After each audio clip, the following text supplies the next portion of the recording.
सीताराम।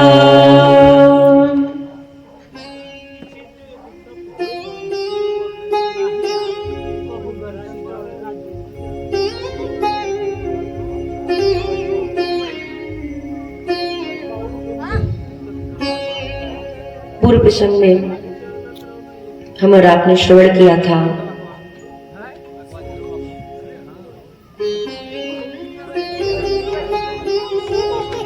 पूज्यपाद गोस्वामी तुलसीदास जी महाराज ने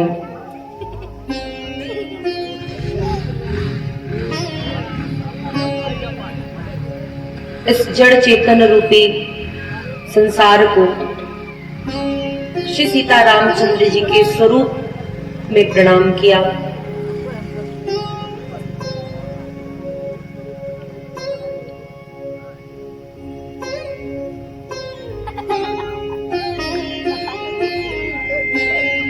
गोस्वामी जी महाराज ने कहा कि अब तक जितने भी कवि हुए हैं या आने वाले समय में होने वाले हैं, वे कवि जिन्होंने भगवान की कथा का गायन किया है, उन सभी को हम वंदन प्रणाम करते हैं। इस रामचरितमानस की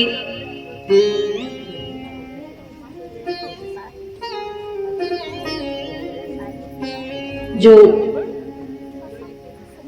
कथा की भूमिका है, रामचरितमानस के चरित्र की जो भूमिका है, वो है वंदन प्रकरण, जिसमें पूज्यपाद गोस्वामी तुलसीदास जी महाराज ने सभी को वंदन प्रणाम किया है। इस संसार में ऐसा कोई जीव जंतु नहीं है जिसको गोस्वामी जी वंदन नहीं करते। यद्यपि सभी वंदन के योग्य नहीं होते हैं। वंदना प्रणाम सिर्फ उन्हें किया जाता है जो उसके पात्र होते हैं, अधिकारी होते हैं। ब्राह्मण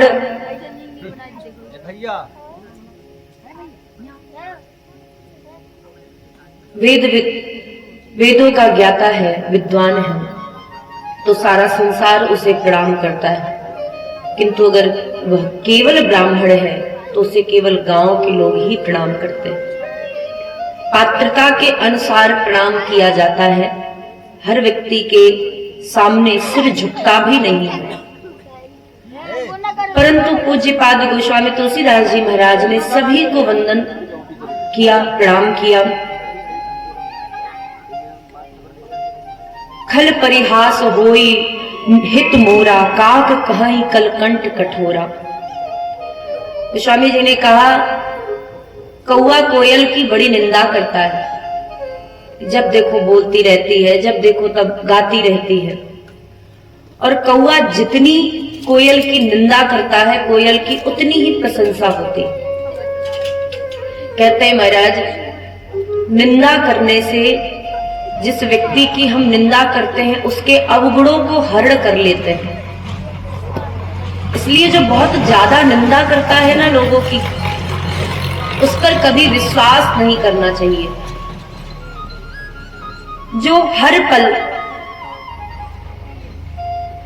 हर समय, हर बात पे, हर कर्म पर, हर चाल पर जो दूसरे व्यक्ति की निंदा करता है, उस व्यक्ति की बातों पर कभी भी, उस व्यक्ति के बातों पर कभी भरोसा नहीं, विश्वास नहीं करना चाहिए।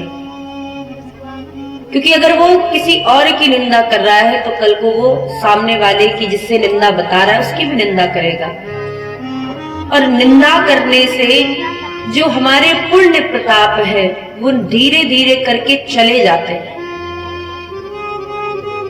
हमने जो पुण्य संचित किए हैं, हम जिसकी जितनी निंदा करेंगे, निंदा का अर्थ दूसरों की कमी को बताना है। ऐसा नहीं है कि सिर्फ माताएं ही निंदा करती हैं, पुरुष भी निंदा करते हैं। बहुत पुरुषों की भी आदत होती है कि वो स्थान स्थान पर बैठ करके जहां चार लोग जुड़े वहां निंदा करना प्रारंभ कर दिया। कभी किसी स्त्री की, कभी किसी पुरुष की। तो निंदा करना कोई स्त्रियों के ही कर्मों में नहीं लिखा है कि माथे पर लिखा है कि स्त्री ही निंदा करती है, निंदा पुरुष भी करते हैं।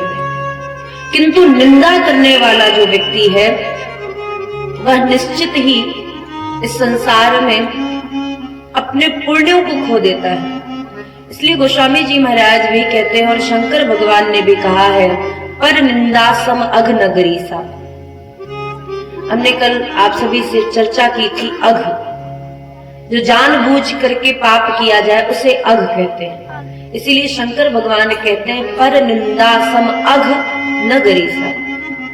इस संसार में जानबूझ के करने वाले पाप तो बहुत है, लेकिन निंदा उनमें सबसे बड़ा पाप है। जो व्यक्ति दूसरे की निंदा करता है अपने पुण्यों को खो देता है, और जिसकी निंदा करता है उसके अवगुणों को लेकर के उसको गुड़ी बना देता है।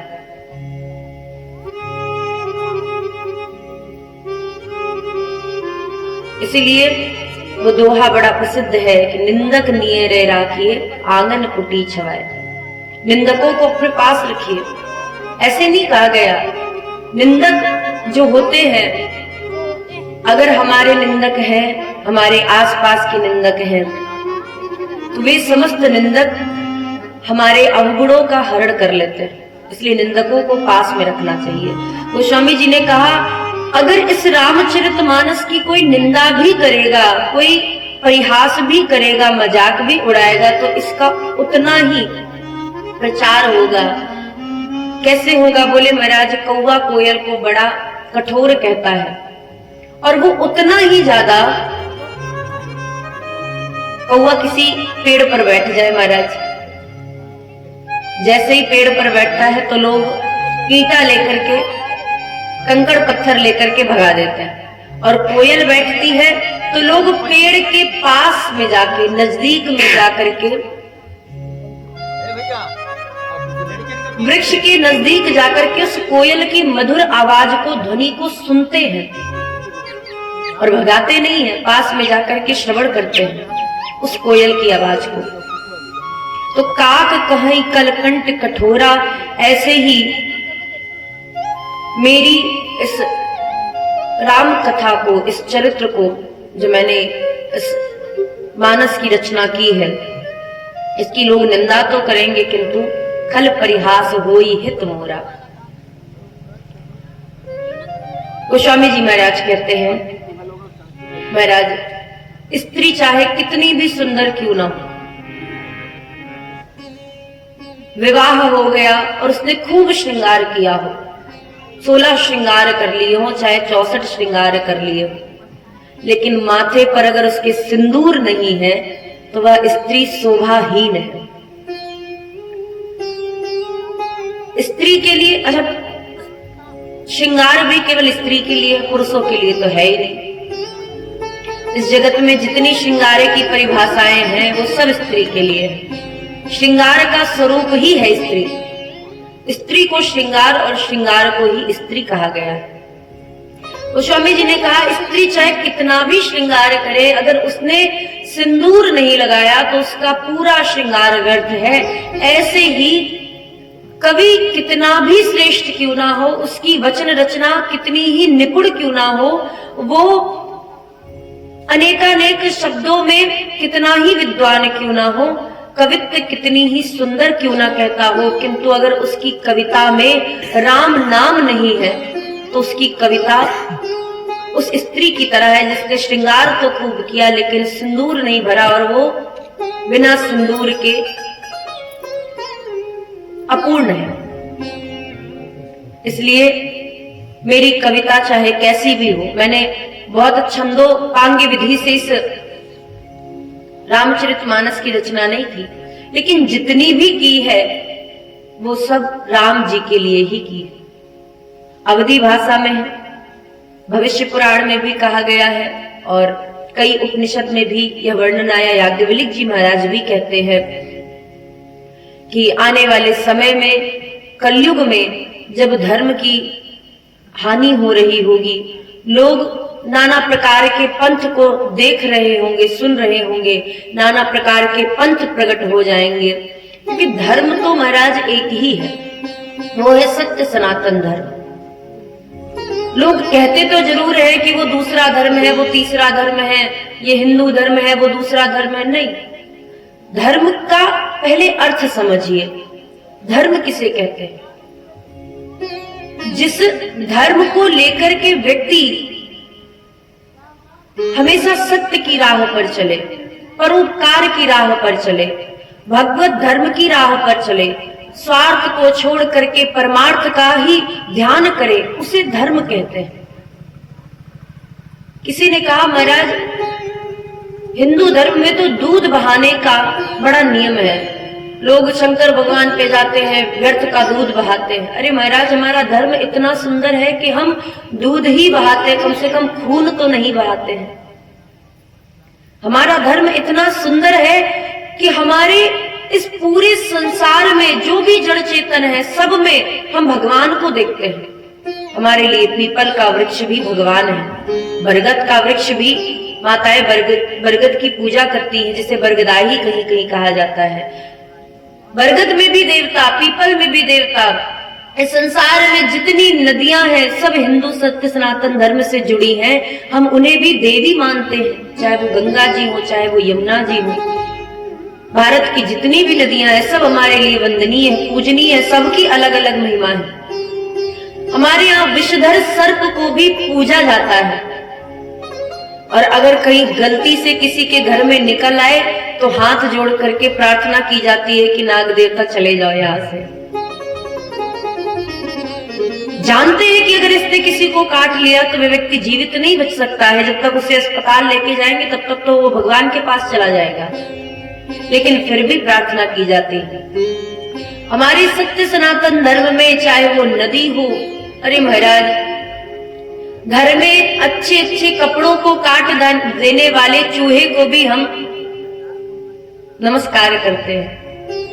हम नंदी, जो खेत किसान के लिए तो जो बैल है महाराज चरते फिरते रहते हैं, किसान के लिए तो बहुत बड़े दुश्मन है एक प्रकार से, कि सारी खेती आके नष्ट करके चले जाते हैं, लेकिन उन नंदीश्वर नाथ की भी पूजा की जाती है। शंकर भगवान के मंदिर में जाने से पहले उन नंदीश्वर को हम प्रणाम करते हैं। हम सर्पों को प्रणाम करते हैं, हम आकाश को प्रणाम करते हैं, हम सूर्य चंद्रमा को प्रणाम करते हैं। हमारे यहाँ सिर्फ प्रणाम ही किया जाता है, कभी किसी की निंदा नहीं की जाती, किसी चीज को हराम नहीं कहा जाता। हमारे यहाँ तो सब में राम है, हम सब में राम को देखते हैं और सब में राम को मान के पूजते हैं। इसे कहते हैं धर्म। इसीलिए विज्ञान भी ये कहता है, वैज्ञानिक भी ये कहते हैं कि संसार में सबसे पुराना अगर कोई धर्म है तो वो है सत्य सनातन धर्म। रामो विग्रहवान धर्म। हो सकता है कि कृष्ण जी के चरित्र में ऐसे चरित्र सम्मिलित हो जो एक साधारण मनुष्य के बस की बात नहीं है, लेकिन हमारे राम जी ने जो जो कार्य किए हैं वो हर एक साधारण मनुष्य के लिए, उसके जीवन में, उसके चरित्र के लिए बड़ा उपयोगी है। राम जी ने तो कार्य ही वे किए हैं कि जिस कार्य का अनुसरण किया जा सके, जिसका अनुसरण करके मनुष्य धर्म की स्थापना, चरित्र की स्थापना कर सके। महाराज संसार में किसी के पास चाहे कितना भी कष्ट क्यों ना हो, लेकिन अगर किसी को छोटे से गांव का अगर प्रधान भी बनाया जा रहा हो, रात्रि में तैयारी की जा रही हो और दूसरे दिन प्रातः काल ही ब्रह्म मुहूर्त में पता चले कि महाराज आपको गांव का प्रधान नहीं, आपको तो जंगल भेजा जा रहा है, वो भी 14 वर्ष के लिए, उस व्यक्ति के लिए उससे बड़ा दुख तो और कोई नहीं हो सकता। किंतु हमारे राम जी, गोस्वामी जी महाराज ने अयोध्या कांड के मंगलाचरण में ही कह दिया, प्रसन्नताम यनगताभिषेक तस्तता नमले वनवास दुखता। मैं ऐसे राम जी को प्रणाम करता हूं जो हर स्थिति पर मुस्कुराते रहते हैं। जीवन में मुस्कुराइए, क्योंकि हंसेंगे तो रोना पड़ेगा। कोई व्यक्ति ज्यादा हंस दे, माताएं कहती ना आज ये बहुत ज्यादा हंस रहा है बच्चा, अब देखना ये रोएगा, बहुत देर से हंस रहा है, अभी ये रोएगा। और जिसके जीवन में बहुत रोना लिखा होता है उसके बुढ़ापे में बहुत हंसना लिखा होता है। जिसके जवानी में बहुत हंसना लिखा होता है, उसके बुढ़ापे में बहुत रोना लिखा होता है। हंसेंगे तो रोएंगे, लेकिन अगर मुस्कुराएंगे तो कभी ना तो रोना पड़ेगा ना ज्यादा हंसना पड़ेगा। इसीलिए राम जी मुस्कुराते हैं। किसी चित्र में भगवान को देखा कि ठाकुर जी के दांत दिख रहे हो महाराज, कि ठाकुर जी ठहाका लगा के हंस रहे हो और भगवान के दांत दिख रहे हो और भगवान बड़ा तेज हंस रहे हो? नहीं, हर मंदिर में भगवान के हर चित्र में ठाकुर जी मुस्कुराते हुए दिखेंगे। यहाँ तक कि जब राम जी वनवास में गए और चित्रकूट में अवधपुर वासी पहुंचे तो राम जी को मुस्कुराते हुए देखा। जब राम जी वन की ओर जा रहे थे अयोध्या को छोड़ के, तब भी भगवान को मुस्कुराते हुए समस्त अवधपुर वासियों ने देखा। तभी तो कष्ट हुआ कि जिन राम के चेहरे से कभी मुस्कान नहीं जाती है, उन रामचंद्र जी को 14 वर्ष का वनवास कैसे दे दिया, वो भी माता कैकेयी ने। इसलिए महाराज मुस्कुराइए, प्रसन्नता।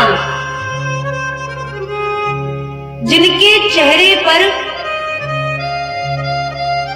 राज्याभिषेक की बात को सुनकर के हंसी नहीं आई, मुस्कान ही बनी रही। जिनके चेहरे पर 14 वर्ष के वनवास को सुनने के पश्चात भी चेहरे पर तनिक भी दुख ना हुआ, मुस्कान बनी रही, ऐसे मैं राम जी को प्रणाम करता हूं। गोस्वामी जी ने ये कहा कि वनवास की बात को सुनकर के जिनको दुख नहीं हुआ और राज्याभिषेक की बात को सुनकर के जिनको प्रसन्नता नहीं हुई और जो हर स्थिति में मुस्कुराते रहे, वो है राम जी। तो रामो विग्रहवान धर्म, धर्म की परिभाषा जाननी है तो राम जी से जानिए।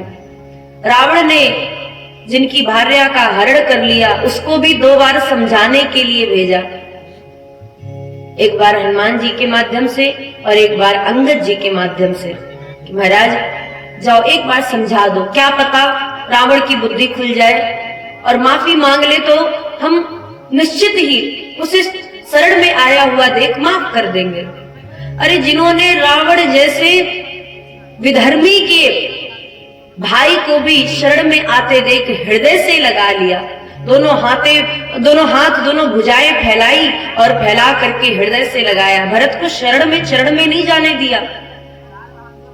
ऐसे श्री रामचंद्र जी साक्षात धर्म के ही स्वरूप है, रामो विग्रहवान धर्म। तो महाराज धर्म की परिभाषा जाननी हो तो राम जी को देखिए, राम जी का चरित्र देखिए। इसलिए आप कभी भी देखेंगे तो जब भी कहीं किसी स्थान पे यज्ञ होता है, ज्यादातर बिहार झारखंड में बहुत यज्ञ होते हैं, उत्तर प्रदेश में भी होते लेकिन बिहार से थोड़ा कम, और हर जगह बस राम कथा ही होती है।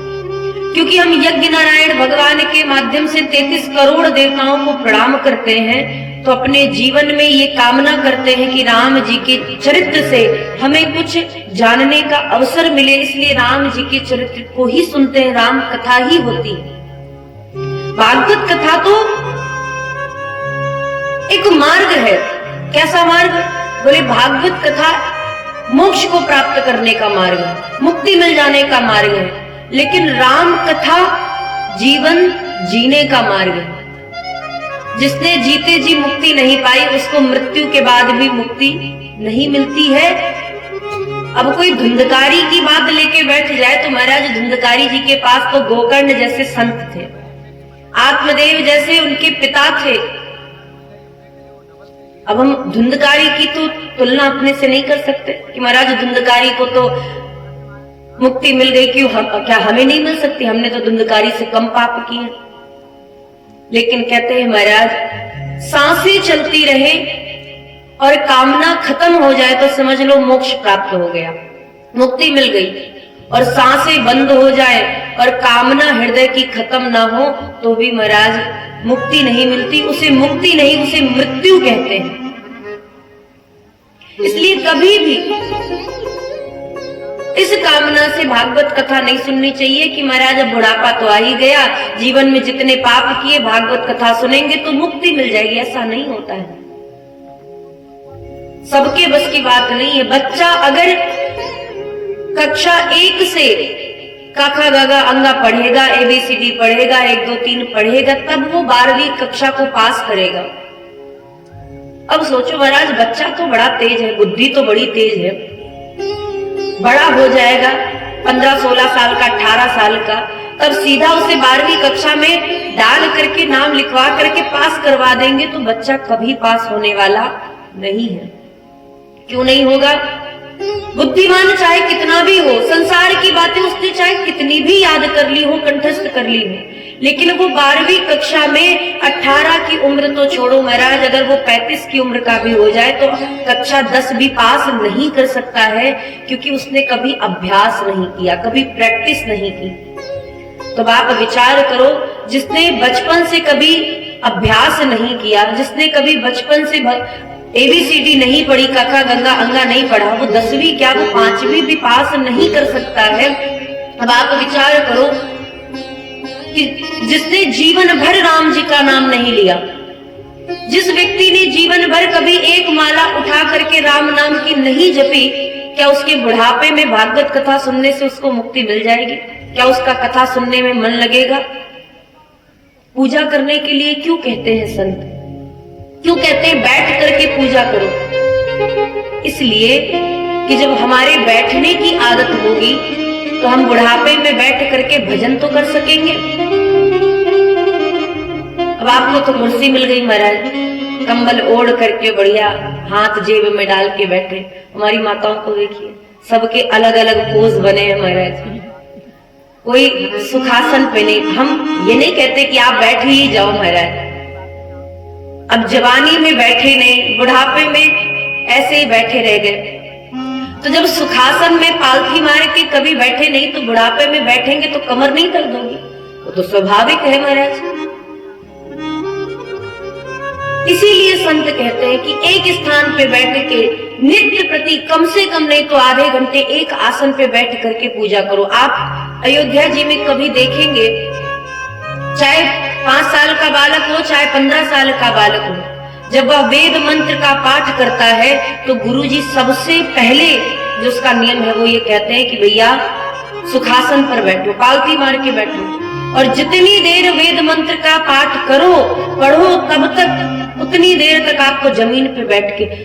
बड़े बड़े स्कूल में बहुत अच्छी अच्छी व्यवस्था हो गई है, टेबल हो गया, बेंच हो गई, कुर्सी हो गई, लेकिन किसी भी गुरुकुल में, चाहे वो कितना बड़ा गुरुकुल क्यों ना हो, कितना भी उसमें संपत्ति, उसमें पैसा, उसमें धन क्यों ना आ रहा हो, गुरुकुल में सदैव जमीन पे बैठा करके ही वेद मंत्र का पाठ करवाते हैं। क्यों? ताकि बालक के, विद्यार्थी को बैठने की आदत रहे और वो एक आसन पे बैठ करके पूजा करे भी और करा भी सके। तो जिसके जीवन में आसन ही सिद्ध नहीं, जो बैठ ही नहीं पा रहा, वो बुढ़ापे में भजन क्या करेगा महाराज? तो भागवत कथा मुक्ति तो देती है, लेकिन उनको देती है जो बचपन से ही भगवान का भजन करते आ रहे हैं। सब धुंधकारी नहीं हो सकते, सबके पास धुंधकारी जैसा भाग्य नहीं हो सकता कि महाराज मरने के बाद मुक्ति मिल जाए। यहाँ जीते जी तो मिलती नहीं महाराज, मरने के बाद क्या कहते ना, कभी प्यासे को पानी पिलाया नहीं, बाद अमृत पिलाने से क्या फायदा। जीते जी खुद के लिए कभी भागवत कथा नहीं सुनी, तो मरने वाले के लिए कौन सी भागवत कथा कराएंगे? और मान लो महाराज करवा भी दिया, किसी व्यक्ति ने कहा भैया हमारी अंतिम इच्छा है कि हम मर जाएं, तो भागवत कथा सुना देना हमको। चलो महाराज, उनकी इच्छा पर भागवत कथा हो भी गई, तो घर वाले सस्ते में निपटाते हैं। पंडित जी 1100 रुपए ले लो महाराज, भागवत कथा कर दो। अच्छा ना करो भागवत कथा तो केवल पाठ कर दो, हिंदी में सुना दो। अब पूजा के लिए पंडित के, भागवत कथा ऐसे नहीं होती महाराज की भागवत कथा सुन लिए हो गया, उसके लिए वेदी बनानी पड़ती है, नियम पूर्वक। एक विद्वान होते हैं जो पाठ करते हैं सुबह शाम, एक विद्वान होते हैं जो 12 अक्षर मंत्र का जाप करते हैं, कम से कम 2 ब्राह्मण होते हैं जो भागवत का पाठ करते हैं, और एक वक्ता होते हैं जो भागवत कथा सुनाते हैं। आजकल लोग तो महाराज 21,000 में भागवत कथा करवा लेते हैं कि महाराज 21,000 में ही कथा करवा दो।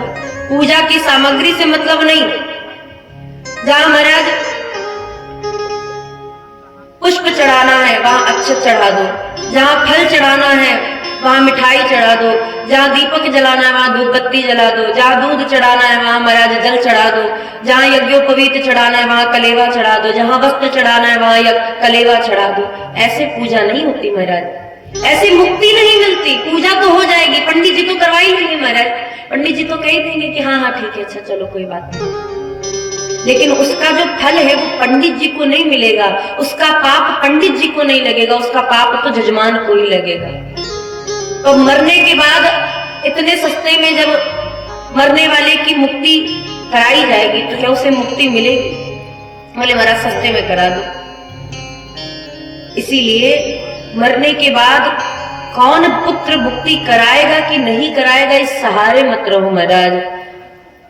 भजन में तो बचपन से लगना चाहिए। और अगर कोई बालक 15-16 साल की उम्र में तिलक लगा के भजन करने बैठ जाए तो लोग क्या कहते हैं, अरे भैया अपने बच्चे को समझाओ, बहुत ज्यादा मंदिर जाने लगा है, बहुत ज्यादा पूजा पाठ करने लगा है।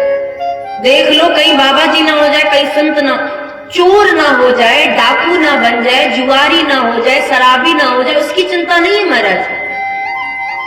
पंडित ना हो जाए, संत ना बन जाए, बाबा ऐसे बन जाएंगे महाराज, बाबा ऐसे ही कोई पंडित बन जाएगा। ये माया इतनी कठिन है कि माया तेरी बहुत कठिन है राम। इस संसार में सबसे निकल सकता है व्यक्ति, बड़े से बड़ा पाप करने के बाद भी एक बार कानून आपको माफ कर देगा, लेकिन ये जो माया में फंस गया ना महाराज, इससे कोई व्यक्ति निकल नहीं सकता। इसीलिए कहते हैं कि संसार में रहना है तो थोड़ी थोड़ी आदत डालो। जिस व्यक्ति ने थोड़ी थोड़ी भजन करने की आदत नहीं डाली, बुढ़ापे में उससे 5 मिनट भजन नहीं हो सकता महाराज। इसीलिए बहुत सुंदर पंक्ति है, एक बहुत छोटा सा भजन है, आइए हमारा उसकी 2 पंक्ति को श्रवण करें, बड़ा सुंदर है। समझ में आए तो विचार कीजिएगा, नहीं तो भजन मान करके सुन लीजिएगा महाराज, एक कान से सुन के दूसरे से तो वैसे ही निकाल देना है। बोलिए भक्तवत्सल भगवान की। भजन करो मस्त जवानी में, बुढ़ापा किसने देखा है? अच्छा यहाँ जितने लोग हैं सब बुढ़ापा देख करके बैठे हुए हैं महाराज, अर्थात ये यहाँ जितने भी हैं अब तो महाराज 40 की उम्र में ही बुढ़ापा आ जा रहा है। तो बुढ़ापा का अर्थ यह है, शरीर साथ देना बंद कर दे, काम करना बंद कर दे, समझ लो आ गया बुढ़ापा महाराज। अच्छा कथा किसके लिए कही गई है? जवान लोगों के लिए, जो युवा है उनके लिए कथा कही गई है। और कथा सुनते कौन है? बूढ़े लोग। अब बूढ़े लोगों के पास कोई काम नहीं महाराज, बहू बेटी है घर में काम करने वाले, बेटा घर को देखने वाले, तो बूढ़े लोगों ने कहा कि महाराज चलो घर में बैठ के क्या करना है, चलो कथा सुन के आ जाते हैं। और जवान सोच रहे हैं कि अच्छा आप बताओ एक बात, हमने पूछा तो पता चला कि गांव थोड़ा बड़ा है, इतना भी छोटा नहीं है। इस कथा पंडाल में गिन चुन करके 15 से 18 लोग आए। अब आप विचार करो कि गांव भर में केवल इतने ही लोग हैं, हमको क्या है महाराज, हम तो हनुमान जी महाराज को श्रोता बनाते हैं। कभी कभी बहुत अच्छे श्रोता मिल जाते हैं, कभी कभी टाइम पास वाले श्रोता मिलते हैं, और कहीं कहीं मरीज वाले श्रोता मिल जाते हैं। ऐसा लगेगा कि महाराज मरीजों को कथा सुनाई जा रही है, हम डॉक्टर बन गए, बाकी सब मरीज, न चेहरे पर स्माइल, न चेहरे पर मुस्कान, न हृदय में मुस्कान, आके बैठ गए मूर्तिकार, लगता है कि मूर्तिकार ने लाके मूर्ति बैठा दी, स्टैचू बन करके बैठ गए। तो ऐसे श्रोता जब मिल जाते हैं, मन करता है कि महाराज हनुमान जी को कथा सुनाओ, क्योंकि जो कथा सुनने के प्रेमी नहीं है उनको कथा सुनानी भी नहीं चाहिए। हमारे गुरुदेव भगवान ने तो यही बात कही। जब छोटे में हमने कथा पढ़ना प्रारंभ किया तो गुरुदेव भगवान ने कहा कि देखो जो कथा सुनने का अधिकारी है उसे कभी कथा मत देना। इसीलिए शंकर भगवान ने अपने मन में ही राम कथा लिख करके रख ली। और जब अच्छे श्रोता मिले, कौन? सती जी को भी राम कथा नहीं सुनाई महाराज, प्रवचन कहते थे, सत्संग करते थे, लेकिन कथा नहीं सुनाई। कथा अर्थात जन्म से लेकर के राज्याभिषेक तक की कथा नहीं सुनाई, कारण नहीं बताए राम जी के अवतार के। ये कथा तब सुनाई जब माता पार्वती जी कथा सुनने की अधिकारी हो गई, जब उनके मन में कथा सुनने का प्रेम जागृत हुआ। और उससे पहले सती रूप में 3 बार कथा सुनाई महाराज कि हम जिन राम जी की कथा सुन के आए वही है। सती जी के ऊपर कोई प्रभाव पड़ा ही नहीं। यहाँ तक कि भोलेनाथ माता सती जी को लेकर के अगस्त जी के आश्रम पर भी गए कि ये देवी राम जी की कथा सुन लो। सती जी वहां पे भी नहीं सुनी महाराज। इसलिए कथा सुनने के अधिकारी को ही कथा सुनानी चाहिए, सबको कथा नहीं सुनानी चाहिए। एक बात और, कथा सुनते भी वही है जिनको भगवान चाहते हैं। कई बार हमने देखा कथा में श्रोता आके बैठ तो जाते हैं लेकिन कथा सुनते नहीं है। जैसे बैठेंगे महाराज इतनी बड़ी जम्हाई आएगी, लगेगा कि 7 दिनों से सोए नहीं है वहां से। और जम्हाई लेने के बाद जहां कीर्तन शुरू हुआ, कीर्तन में हल्की हल्की ताली बजी और जहां महाराज जयकार हुआ तैसे उनके खर्राटे बजना शुरू, कथा में आ गए नहीं। और जब तक कथा होगी, अच्छा सोते भी बड़े अच्छे से हैं, ऐसा नहीं कि किसी के ऊपर गिर जाए महाराज। जहां बैठे वहीं पे सोएंगे और पूरी कथा में सोएंगे, इतनी अच्छी नींद आएगी। और बाद में कहते महाराज हमें नींद बहुत आती है, पता नहीं क्या बात है, हम भगवान की कथा सुनने जाते। अरे महाराज कथा की तो बात जाने दो, जब भगवान में मन लगेगा तब उनकी कथा में मन लगेगा। प्रेमी हो चाहे प्रेमिका हो, अगर घर में प्रेमी की बात हो तो प्रेमिका बड़े ध्यान से सुनती है और प्रेमी भी प्रेमिका की बात को बड़े ध्यान से सुनता है, भले ही उसके अवगुण क्यों ना बताए जा रहे हो। क्यों? क्योंकि उसे उससे प्रेम है। तो जिसे भगवान से प्रेम होगा उसे ही भगवान की कथा भी अच्छी लगेगी, सुनने का मन करेगा। और जिसे भगवान से ही प्रेम नहीं वो कथा क्यों सुनेगा महाराज। और फिर कहते महाराज हमें तो बड़ी नींद आती है।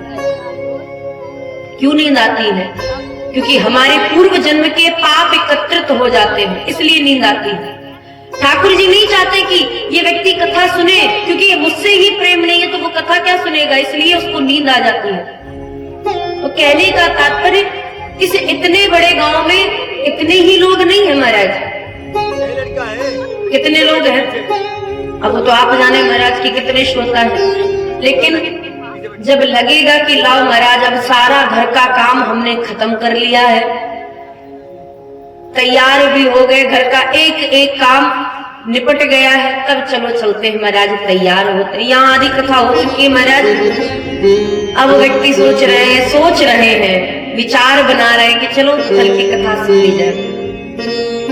ये क्या है? ये देखिए, बुरा मत मानिएगा, और मान भी जाएंगे तो क्या महाराज, हम तो कल जा ही रहे हैं। किंतु बुरा मानने वाली बात नहीं है, ये सत्य बात है। जिसके ग्राम क्षेत्र में कहते हैं महाराज, अगर किसी बगल के गांव में भी कथा हो रही हो और सुनाई पड़े कि कथा हो रही है, पहले के लोग जो थे हमारे दादाजी बताते हैं महाराज कि अगर बगल के भी गांव में कथा होती थी तो लोग ट्रैक्टर ट्राली में बैठ करके जाते थे कथा सुनने। क्यों? क्योंकि कथा अगर सुनने में आ गया कि कथा हो रही है और फिर भी व्यक्ति घर से बाहर निकल के कथा न सुनने जाए तो बड़ा पाप लगता है। लेकिन इस पाप के बारे में किसी को पता ही नहीं महाराज। लोग सोचते लगेगा तो देखा जाएगा, यमराज से निपट लिया जाएगा। और महाराज कहीं अगर कफन में जेब होती तो बड़े बड़े आदमी रिश्वत लेकर के जाते, यमराज को पकड़ा देते, बोले महाराज थोड़े पापों को वही खाता से हटा दिया जाए।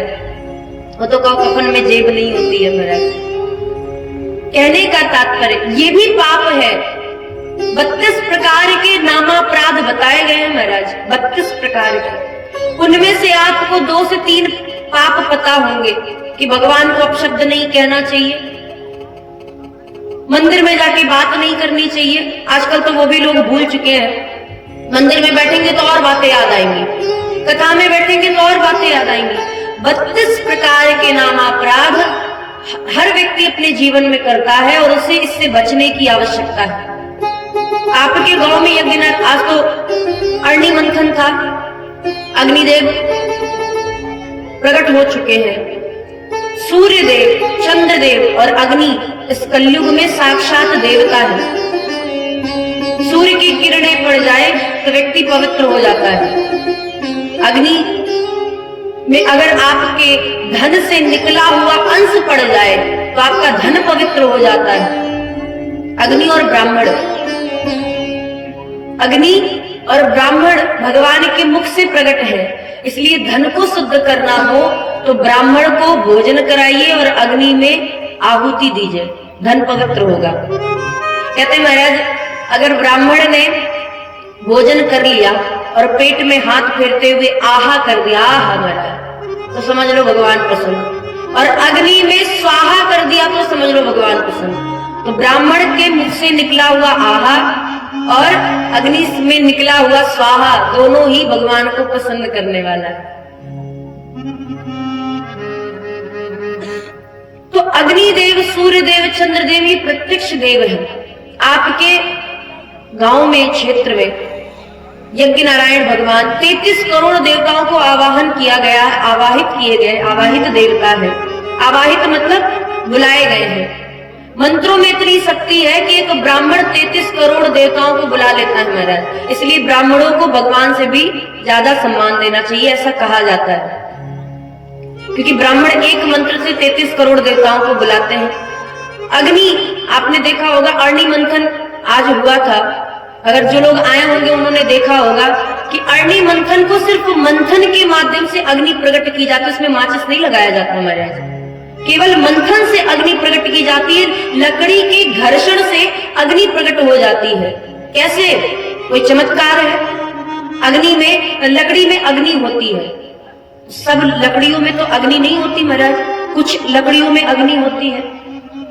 आप बिना मंत्र के लकड़ी का चाहे कितना भी मंथन करो, बहुत विरला होगा कि अग्नि प्रकट हो जाए। लेकिन जब अरणि मंथन में मंत्रोच्चारण किया जाता है तो मंत्र से मिलकर के अग्नि प्रकट होती है, तो साक्षात देवता अग्निदेव प्रकट हो जाते हैं। अब ऐसे आपको शायद नहीं पता है कि यज्ञ नारायण भगवान की कितनी बड़ी महिमा है।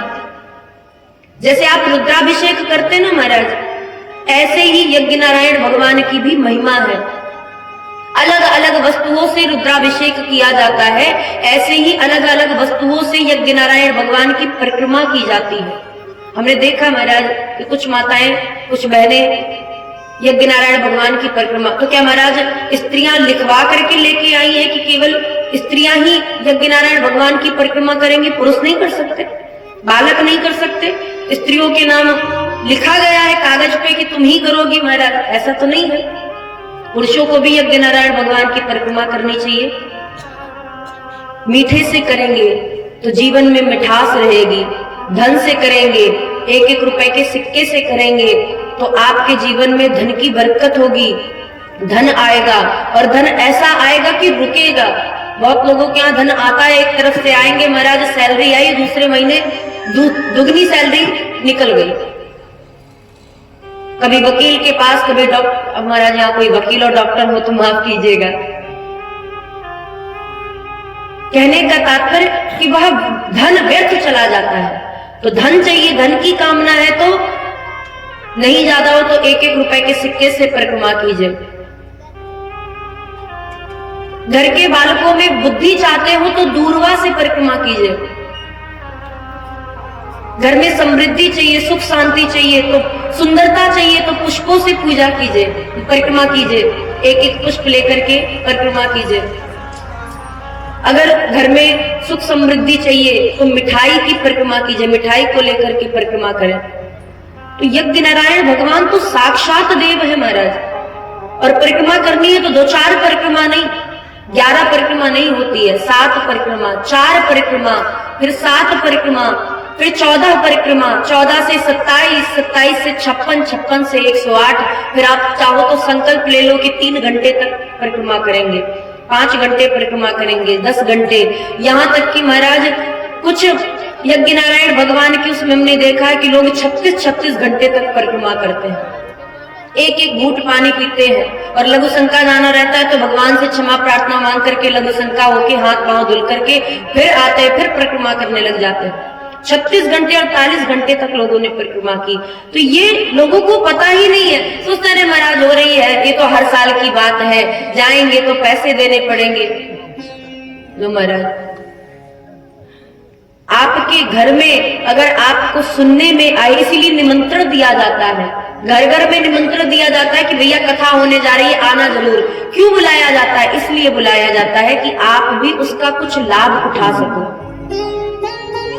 और पता है आपको, अगर व्यक्ति महीने का 100 रुपए कमाता है तो उसका दशांश 10%, धर्मशास्त्र कहते हैं कि 10% भगवान के नाम पर निकालना चाहिए। नहीं भगवान के नाम पर निकाल ले तो ब्राह्मणों के लिए निकालिए, नहीं ब्राह्मणों के लिए निकाल ले तो गौवंश के लिए निकालिए, उनके लिए नहीं निकाल ले तो संतों के लिए निकालिए, संतों के लिए नहीं निकाल ले तो कोई दान पात्र में मंदिरों में जाके दे दीजिए, किसी पात्र को, सुपात्र को दीजिए, कुपात्र को नहीं। 10% भी यदि कोई व्यक्ति अपने जीवन की सैलरी में से, अगर आप 100 रुपए कमाते हैं तो 10% कितना हुआ? 10 रुपए। अब उस हिसाब से अंदाजा लगा लीजिए कि दशांश यदि व्यक्ति कोई निकालता है तो उसके जीवन में ना तो उसे कभी वकील को जाके पैसे देने पड़ते हैं, ना कभी डॉक्टर को देने पड़ते हैं, कभी व्यर्थ का पैसा नहीं जाता है महाराज। कभी आपके घर से 2-2, 5-5 लाख रुपए व्यर्थ में पैसे नहीं जाएंगे अगर आपने 10% ईमानदारी से सही मायने में भगवान के लिए निकाला है। लेकिन अब देखो महाराज, गृहस्थों के लिए एक हवन है, हवन का तो हमें नाम याद नहीं आ रहा है, गृहस्थों के लिए एक हवन बताया गया है जिसमें गृहस्थ नित्य प्रति, पहले के जो गृहस्थ होते थे, जो ऋषि मुनिगण होते थे, जो गृहस्थ में रहते थे, वे नित्य प्रति हवन करते थे। और उस हवन से जब हवन करते थे तो उसमें 5 जगह पर दान करते थे, अन्न का दान करते थे। आपको भगवान ने जो कुछ दिया है वो सिर्फ आपके लिए नहीं दिया, इस संसार में जीवों के लिए दिया है। क्योंकि गृहस्थों से 5 प्रकार के अपराध नित्य प्रति होते हैं। जहां पे माताएं पानी रखती हैं, पहले मटका रखे जाते थे, मटके में पानी, तो जब मटके में पानी रखा जाता था तो जिस स्थान पे मटका रखते थे वहां पे जीवाणु होते थे, कीटाणु होते थे, वो मर जाते थे, उसका पाप लगता था। झाड़ू लगाते समय जीव मरते थे, उसका पाप लगता था। अन्न को बीनते समय जब माताएं अन्न को पछोरती है तो उसमें न जाने जीव कभी पेट में चले जाते हैं, कभी बाहर मर जाते हैं, उसमें पाप लगता था। जब हम रात्रि के समय बाहर निकलते हैं तो न जाने कितने जीव जंतु हमारे पांव के नीचे आकर के दब के मर जाते हैं, उसमें पाप लगता था। इन समस्त पापों को मिला करके एक हवन किया जाता था, ये गृहस्थों का नियम था। और जब गृहस्थ अन्न पैसे कमा के लाते थे तो उसका दशांश निकालते थे ताकि हमारे धन की शुद्धि हो सके। क्यों निकालते थे? ताकि धन की शुद्धि हो सके और वो धन हमारा व्यर्थ न जा सके। तो जो व्यक्ति अपने कमाई का दशांश भगवान के लिए निकालता है उसका धन कभी भी व्यर्थ नहीं जाता है, इसलिए निकालना चाहिए। ये बात बहुत सारे लोगों को नहीं पता है। हमारे कहने का तात्पर्य सिर्फ इतना है कि आपके स्थान पर यज्ञ नारायण भगवान साक्षात प्रकट हुए हैं। 9 दिन तक कथा होगी, 9 दिन तक यज्ञ नारायण भगवान में साक्षात अग्निदेव को आहुति दी जाएगी। परिक्रमा करने का बड़ा फल है महाराज, लेकिन लोग ना तो करते हैं ना जानते, फुर्सत ही नहीं महाराज। और बहाने तो ऐसे बनाएंगे मानो महाराज सुप्रीम कोर्ट के जज तो यही है। महाराज समय नहीं है, समय क्यों नहीं है महाराज? जीने के लिए समय है, सांस लेने के लिए समय, भोजन करने के लिए समय, भगवान के लिए समय नहीं। तो लोग सोचते हैं कि भगवान के लिए क्यों समय देना, हमारे पास समय नहीं। वो हम भगवान को समय नहीं दे रहे, वो हम अपने लिए ही समय दे रहे हैं महाराज। हम कथा सुन रहे हैं, भगवान के लिए सुन रहे हैं कि यहाँ भगवान बैठ के कथा सुनेंगे। भगवान की कथा हमारे लिए है ना कि भगवान के लिए। तो जो लोग ये, हमें थोड़ा सा इस चीज के लिए हम आपसे निवेदन जरूर करना चाहेंगे, हमें थोड़ा सा कष्ट है। हमने आपसे प्रथम ही निवेदन किया कि आप नहीं भी आएंगे तो हम हनुमान जी को कथा सुनाएंगे। हमारे सामने तो ठाकुर जी विराजमान है। हमारे पूज्य गुरुदेव भगवान कहते हैं कि पात्र को कथा सुनाओ, और अगर पात्र ना मिले तो हनुमान जी को ही कथा सुना दो। तो हमारा तो भाव है महाराज, हम तो सुना देंगे। लेकिन आप लोगों ने इतना पैसा खर्चा किया, आप सभी आयोजक हैं, अगर आप 10-10 रुपए भी दे रहे हैं तो आपको कोई रोकेगा नहीं कि महाराज आपने 10 रुपए दिया और आप 9 दिन कथा सुन रहे हैं, आप यज्ञ नारायण भगवान की।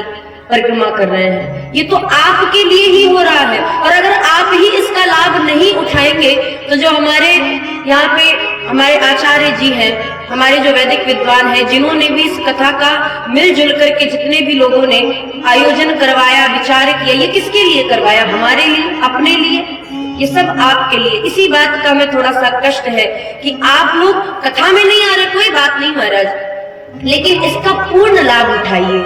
यज्ञ नारायण भगवान की परिक्रमा कीजिए।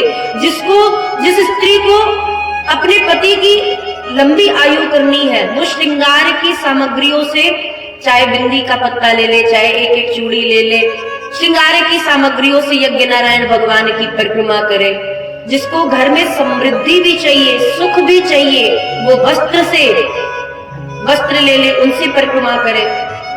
तो कितने मार्ग है महाराज, क्या चाहिए आपको? जो कुछ भी चाहिए आप उन समस्त कामनाओं के लिए यज्ञ नारायण भगवान की परिक्रमा कर सकते हैं। और ये जो अवसर है ना, ये बार बार नहीं आता है, इसलिए इसका लाभ उठाइए। आप कथा नहीं सुन पा रहे, कोई बात नहीं, यज्ञ नारायण भगवान की परिक्रमा कीजिए। अरे उन देवताओं से पूछिए जो बैठ के पूजा तो करवा लेते हैं अपनी, लेकिन बैठ करके भगवान की कथा नहीं सुन सकते।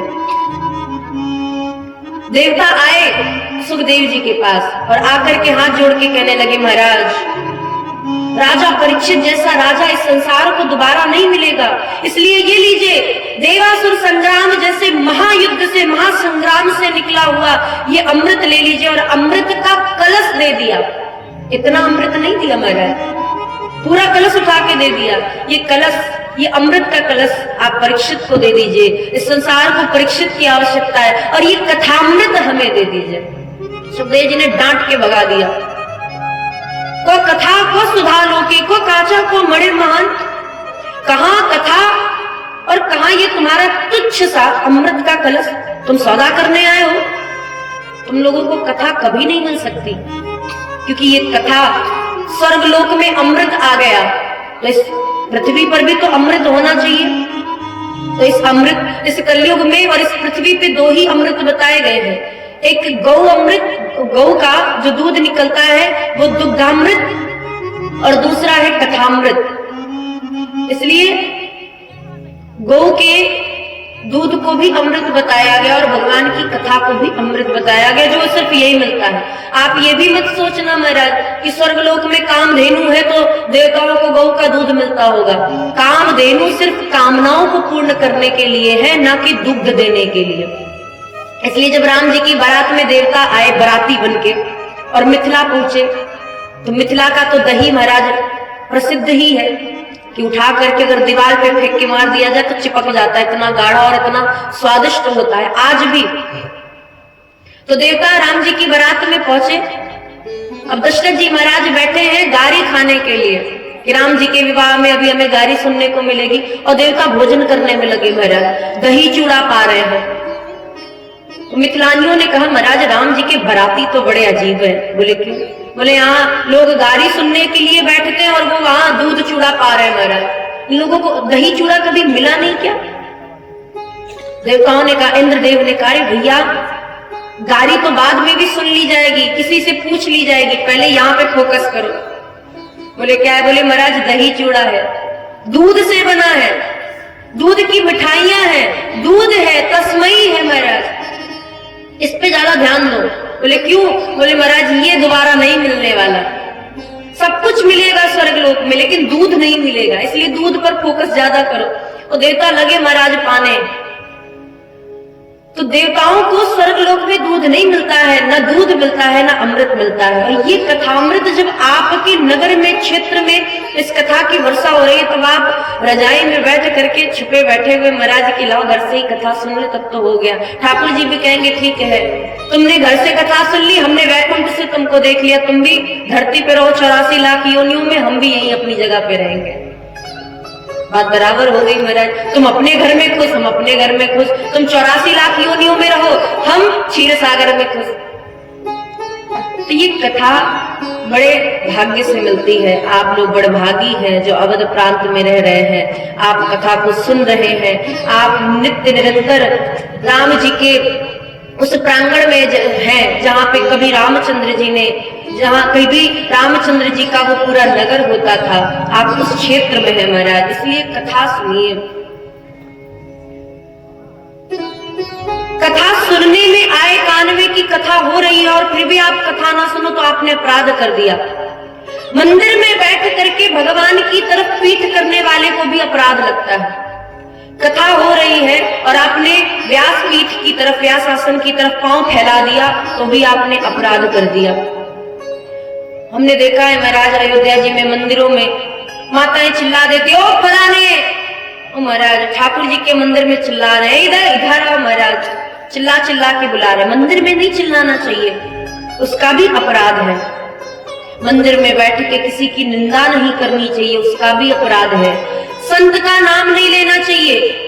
लोग तो संतों का नाम ले लेते महाराज, डायरेक्ट न श्री लगाना, ना 1008 लगाना, न दास लगाना है, न जी लगाना है, डायरेक्ट नाम महाराज, ये भी अपराध है।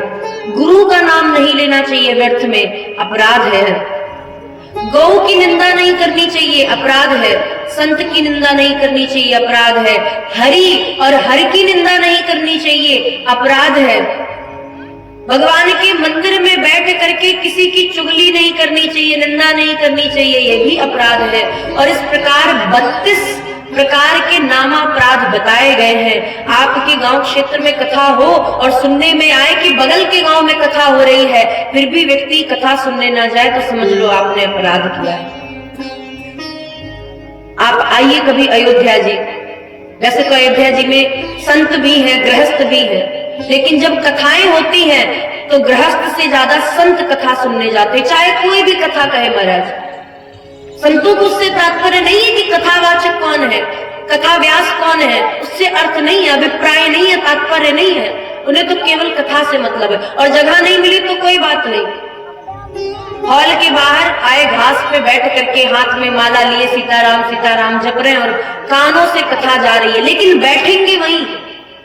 ऐसा नहीं कि हॉर्न लगे तो अपने ही मंदिर से बैठ के कथा सुन ली, नहीं महाराज, कथा के प्रांगण में जाकर के कथा सुनते हैं।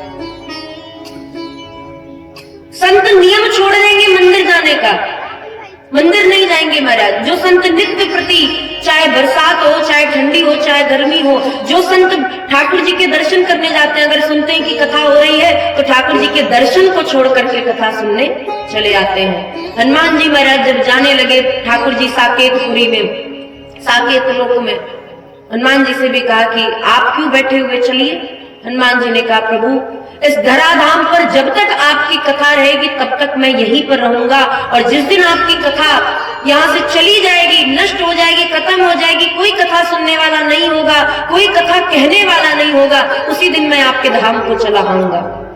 यत्र यत्र रघुनाथ कीर्तनम तत्र तत्र कृतमस्तकांजलिम वाष्पवारी परिपूर्ण लोचनम मारुतिम नमत राक्षसांतकम।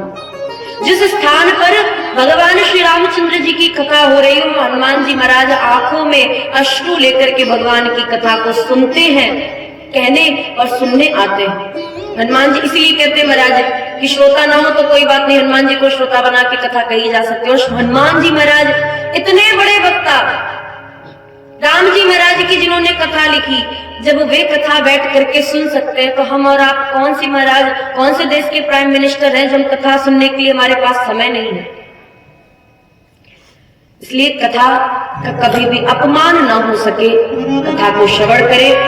ऐसे नामापराध जीवन में नहीं होने चाहिए, और जिसके जीवन में हो जाते हैं बड़ा पाप लगता है महाराज। तुम्हारे कहने का अभिप्राय यह था कि भगवान की इस दिव्य मंगलमयी कथा को जितना हो सके महाराज श्रवण करते रहिए, मुस्कुराते रहिए, भगवान की कथा को श्रवण करते रहिए। जितना आप भगवान के बारे में जानेंगे, उनके बारे में सुनेंगे, उनकी कथा को सुनेंगे, उनकी चर्चा को सुनेंगे, प्रेम आपका उतना ही बढ़ता जाएगा।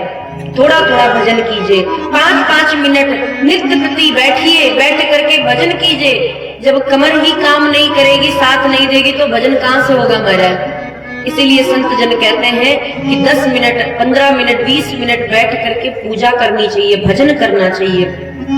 गोस्वामी जी महाराज कहते हैं कि ऐसी दिव्य श्री राम कथा को मैं कह तो रहा हूं, संत जन सुनेंगे तो मानेंगे, और मानेंगे तो विचार करेंगे कि मैंने राम जी की कथा कही है, गलतियों को भी माफ करेंगे, और अपने भाव को कह करके, अपनी दीनता को कहने के बाद पूज्यपाद गोस्वामी तुलसीदास जी महाराज ने अवधपुरी को वंदन प्रणाम किया है। रामचरितमानस के बालकांड में 16 दोहे पर गोस्वामी जी महाराज अवधपुरी को प्रणाम करते हैं। गोस्वामी जी कहते हैं, वंदम अवधपुरी अति पावनी। यद्यपि अति शब्द जो है वो शास्त्र हर जगह वर्जित करते हैं, निषेध करते हैं, लेकिन गोस्वामी जी महाराज कहते हैं वंदम अवधपुरी अति पावनी। अति क्यों कहा? बोले महाराज मुझे प्राणों से भी प्यारी है ये अवधपुरी। राम जी को तो अवधपुरी प्राणों से भी ज्यादा प्यारी है। लंका से लौटते समय अवधपुरी का जब दर्शन कराया राम जी ने, यद्यपि सब वैकुंठ बखाना। राम जी कहते हैं संसार में जितने शास्त्र हैं सब वैकुंठ की बात करते। अरे महाराज भजन करो वैकुंठ मिलेगा, भजन करो वैकुंठ मिलेगा, मुक्ति मिलेगी वैकुंठ मिलेगा, भगवान मिलेंगे वैकुंठ मिलेगा, सब वैकुंठ की बात करते हैं। लेकिन सुग्रीव जी, जामवंत जी, हे हनुमंतलाल, बहुत कम लोग जानते हैं कि मुझे साकेत से और वैकुंठ से भी ज्यादा, मुझे तो ये अयोध्या प्राणों से भी ज्यादा प्यारी है। तो अयोध्या प्राणों से प्यारी है, तो अवधपुर वासी बोले महाराज वो तो प्राणों से भी ज्यादा प्यारी, और जितनी अयोध्या प्यारी है उससे 10 गुना कहीं ज्यादा अवधपुर वासी प्यारे हैं। देखिए महाराज बहुत सारे लोग अयोध्या जी आते हैं, हमने देखा है शरीर जी स्नान करते समय पंडा जी ने कहीं 11,000 रुपए मांग लिए। पंडा जी की तो आदत है महाराज कि वो गाय की पूंछ पकड़ाते हैं और कहते हैं अपने पितरों के नाम से तर्पण करो, और जब दक्षिणा मांगते तो कहते लाओ महाराज निकालो 5100 रुपए। अब व्यक्ति कहता है महाराज 5100 क्या बात कर रहे हैं महाराज, 11 रुपए ले लीजिए। अच्छा ठीक है 2100 रुपए निकालो। बोले महाराज है नहीं। अच्छा ठीक 1100 निकालो। बोले नहीं है महाराज। 500 तो होंगे। बोले नहीं 11 रुपए लो महाराज रखो।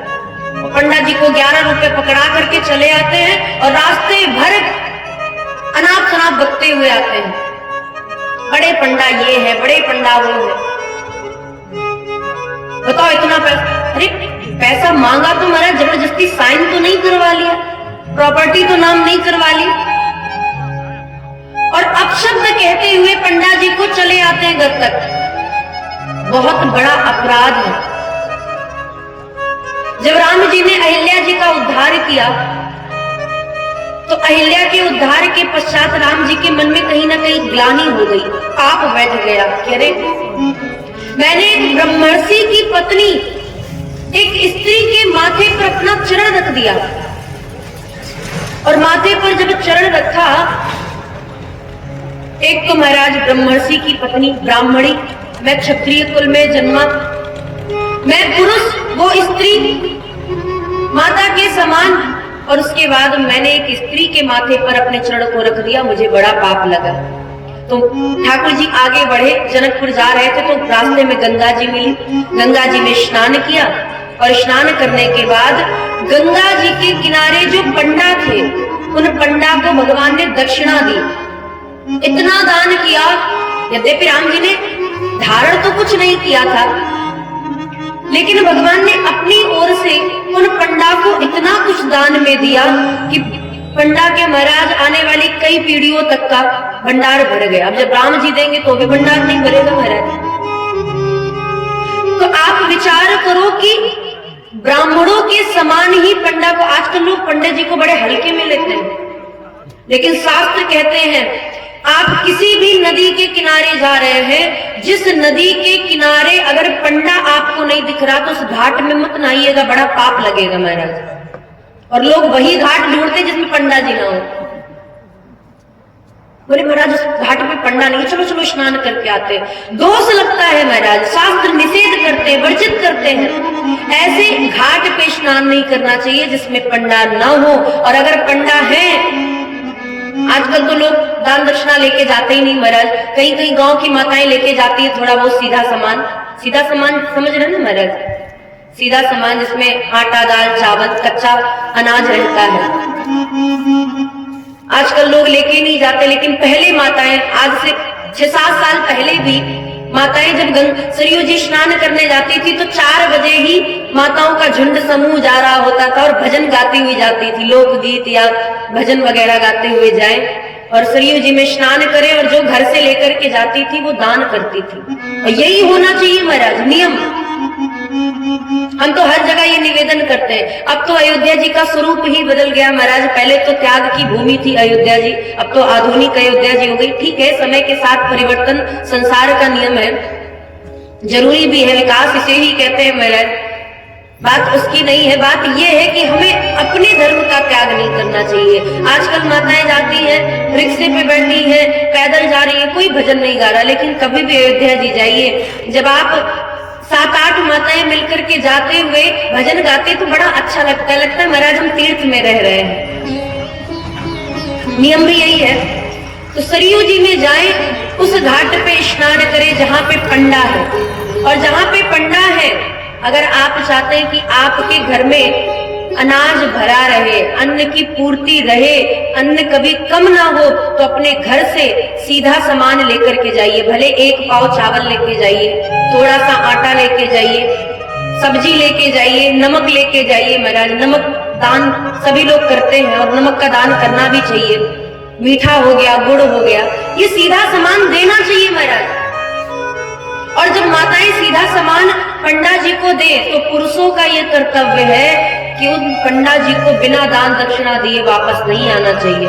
लोग नजर बचा के चले आते हैं, पंडा से नजर बचा करके चले आते हैं और कहते हैं महाराज अभी तो है नहीं महाराज, अब आए थे सरयू जी स्नान करने, जेब में पैसा वैसा नहीं है, चले आए। बहुत बड़ा अपराध लगता है। इसलिए कभी भी सरयू जी के किनारे जाइए, पंडा ने अगर 100 रुपए मांग लिए, आपके पास नहीं है, कोई बात नहीं महाराज, आपके पास 11 रुपए की, भगवान ने आपको 11 ही रुपए दिए हैं, तो आप 11 रुपए की सामर्थ्य से 11 रुपए दे दीजिए, वो अलग की बात है। लेकिन पंडा को अपशब्द नहीं कहना चाहिए, किसी भी तीर्थ के पंडा हो महाराज, दान करके आइए। उनके घाट पे स्नान किया है तो ये आपका कर्तव्य बनता है कि आप पंडा को 5 रुपए 10 रुपए दे के आइए, जितना भगवान ने आपको दिया है आपके सामर्थ्य के अनुसार।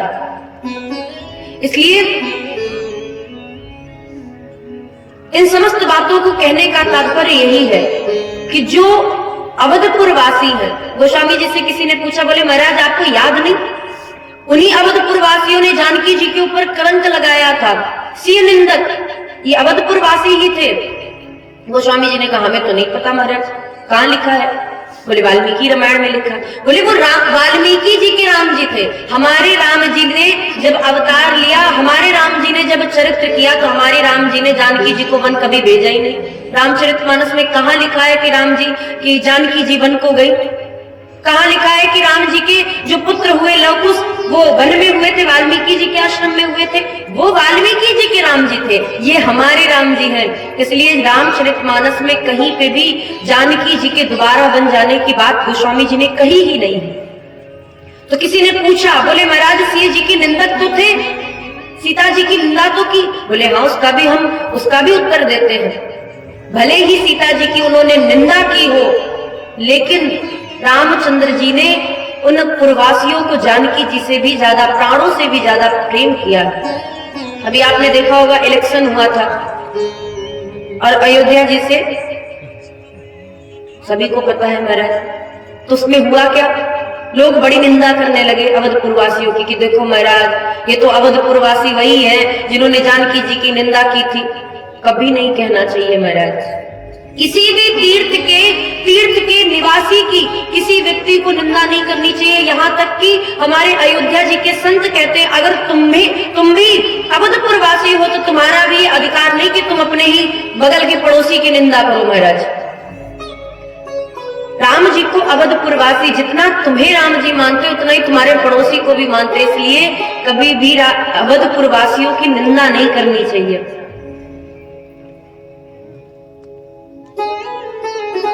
एक श्लोक आता है महाराज, अयोध्या च परब्रह्म सरयू सगुण कुमानः तन निवासी जगन्नाथ सत्यम सत्यम वदाम्यहम्। अर्थात यह कि अयोध्या जो है वो साक्षात भगवान का निर्गुण स्वरूप है। भगवान के दो स्वरूप है, निर्गुण और सगुण।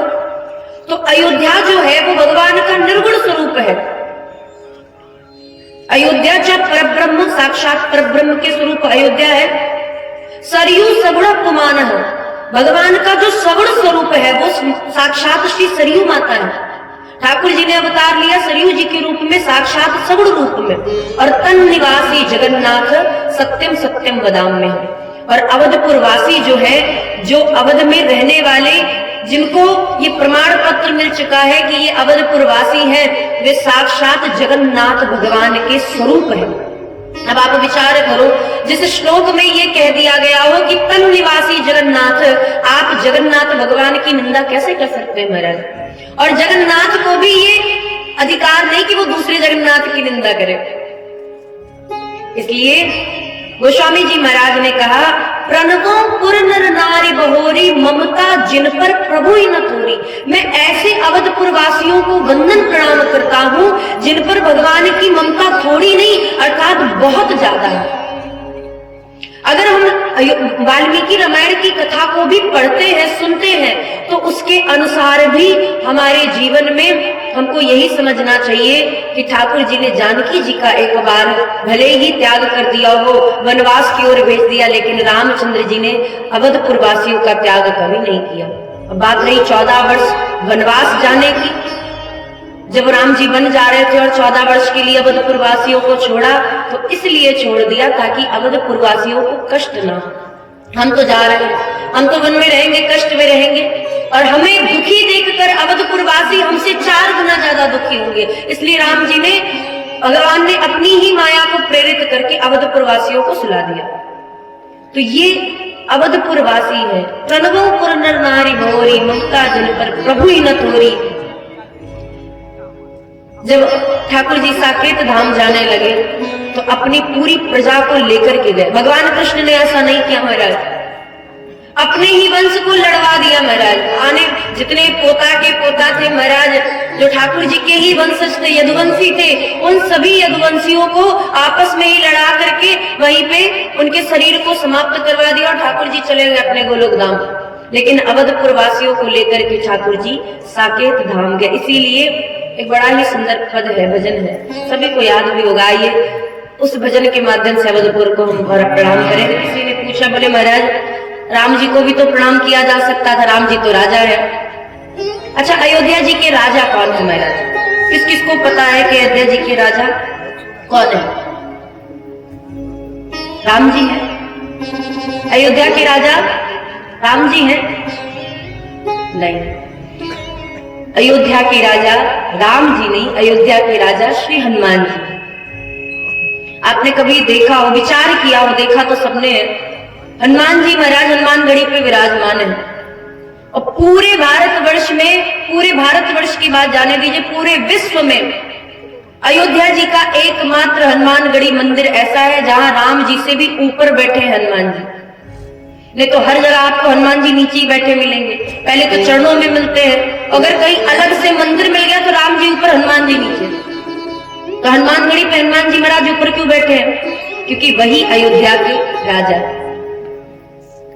एक बार रामचंद्र जी जानकी जी से बोले देवी अयोध्या का राजा किसे बनाया जाए? बोले इसमें कहने वाली क्या बात है, राजा को सदैव बड़ा पुत्र ही बनता है, तो बड़े पुत्र को बनाओ। राम जी ने कहा अगर मैंने कुश को अयोध्या दी तो लव का भी तो ये अधिकार बनता है कि उसे भी बराबर का कोई राज्य मिले। जानकी जी मुस्कुराई। राम जी ने कहा क्या हुआ? जानकी जी ने कहा अरे महाराज हमने ये कहा है कि बड़े पुत्र को राज्य दो, लवकुश की थोड़ी ना बात की हमने। राम जी ने कहा बड़े पुत्र? अरे बड़े तो कुश है। बोले नहीं, लवकुश पुत्र तो है महाराज लेकिन बड़े नहीं है। तो बड़े कौन है? बोले हनुमान जी। बोले हनुमान जी हाँ मानते हैं कि वो पुत्र है, आपने उन्हें पुत्र का पद प्रदान किया है, पुत्र माना है, पर बड़े कैसे हुए? बोले महाराज जब लवकुश का भी जन्म नहीं हुआ था ना, तब से हमारे हनुमान जी महाराज पुत्र हैं। और पुत्र बनाया कहा, बोले अशोक वाटिका में।